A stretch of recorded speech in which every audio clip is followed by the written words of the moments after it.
اور عجیب بات تو یہ ہے کہ لوگوں کے درمیان جو امتیاز تھا، جو شان امتیازی اللہ تعالیٰ نے عطا فرمائی تھی، وہ ختم ہو گئی۔ اچھوں میں بروں میں کوئی فرق ہی نہیں رہا، نیک اور بد میں کوئی فرق ہی باقی نہیں رہا۔ صرف اچھا لباس پہننے سے انسان اچھا تھوڑی ہو جاتا ہے۔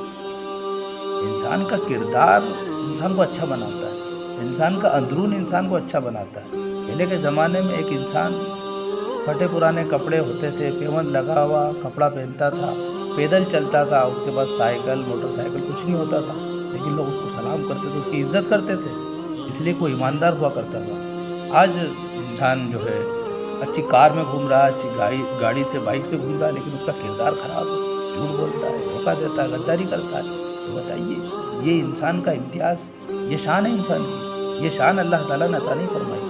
انسان اپنی شان کھو چکا ہے، اور انسان اپنی شان حاصل کرنا چاہتا ہے وہ اللہ سے ڈرنا سیکھ جائے۔